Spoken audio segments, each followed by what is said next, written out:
PDIP merespon penetapan tersangka Sekretaris Jenderal PDIP Hasto Kristianto oleh KPK dalam kasus suap yang melibatkan Harun Masiku.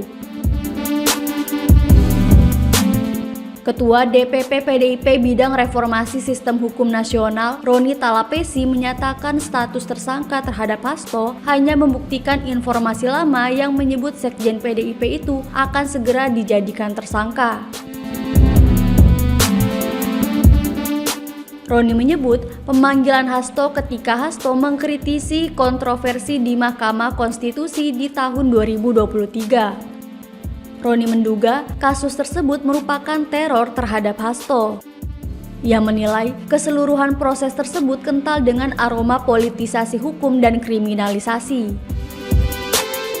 Sebelumnya, KPK mengumumkan Hasto sebagai tersangka kasus suap Komisioner KPU Wahyu Setiawan. Pengumuman itu disampaikan oleh Ketua KPK Setio Budianto dalam konferensi pers di gedung KPK pada Selasa 24 Desember.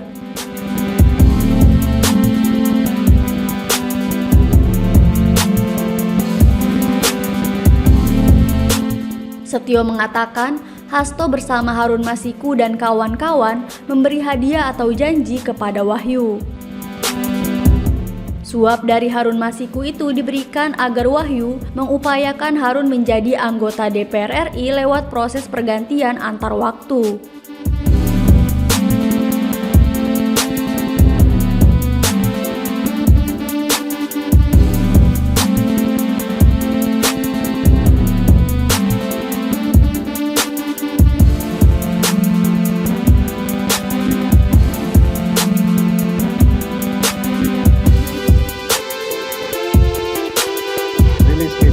DPP PD Perjuangan 24 Desember 2024. Politisasi hukum dan pemindahan yang dipaksakan terhadap Sekjen DPP PD Perjuangan.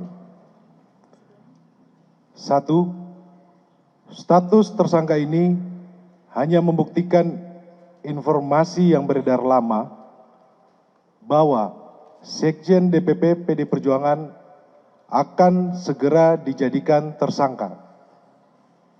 Hal ini juga sudah pernah disampaikan Sekjen DPP PD Perjuangan dalam podcast Akbar Faisal beberapa waktu yang lalu.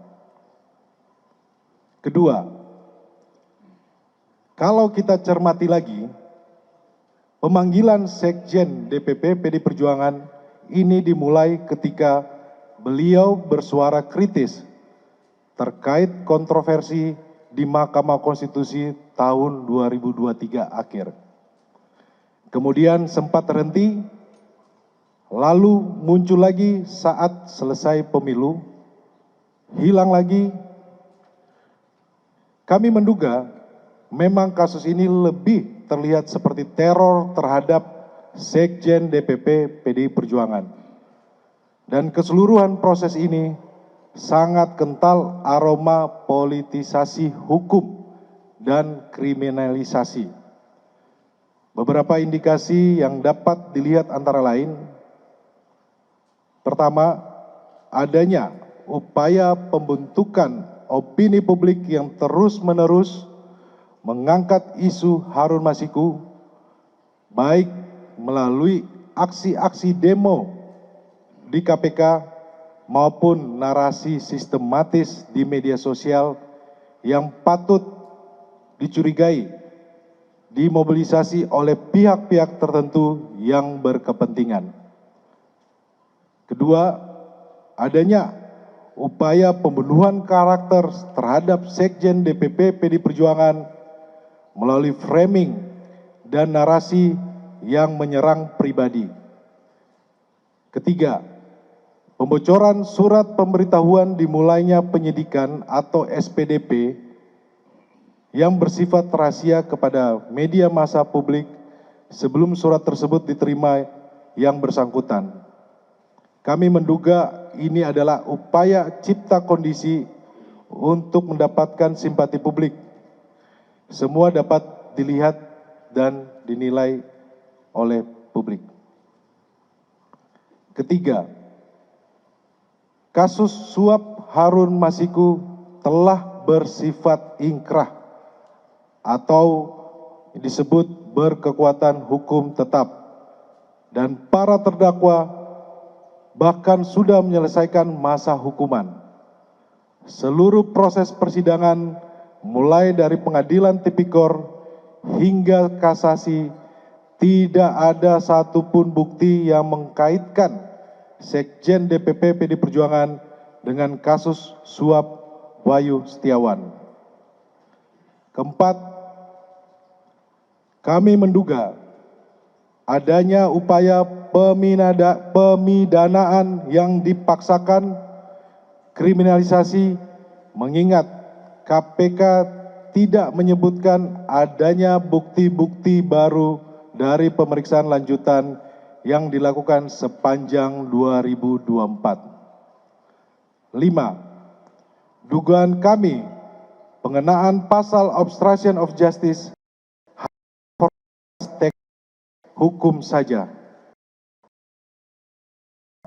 dari menjadikan Sekjen DPP PD Perjuangan sebagai tersangka adalah motif politik, terutama karena Sekjen DPP PD Perjuangan tegas menyatakan sikap-sikap politik partai menentang upaya-upaya yang merusak demokrasi, konstitusi, juga terhadap cawe-cawe penyalahgunaan kekuasaan atau abuse of power di penghujung kekuasaan mantan Presiden Joko Widodo. Bahkan sikap tegas ini baru terjadi minggu lalu ketika partai mengambil sikap yang tegas dengan memecat 3 kader yang dinilai telah merusak demokrasi dan konstitusi. 6.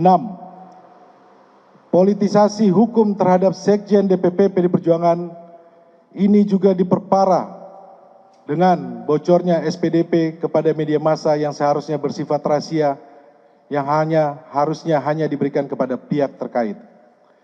Ketujuh, PD Perjuangan dan Sekjen DPP PD Perjuangan telah dan akan selalu mentaati proses hukum dan bersifat kooperatif.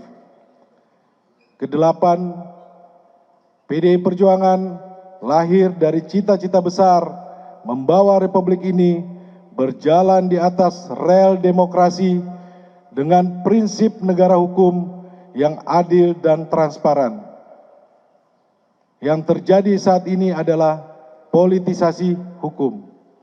Kesembilan, penetapan Sekjen DPP PD Perjuangan ini mengkonfirmasi keterangan Ketua Umum PDI Perjuangan Ibu Megawati Soekarno Putri pada tanggal 12 Desember 2024 bahwa PD Perjuangan akan diaut-aut atau diacak-acak menjelang Kongres ke-6 PDI Perjuangan.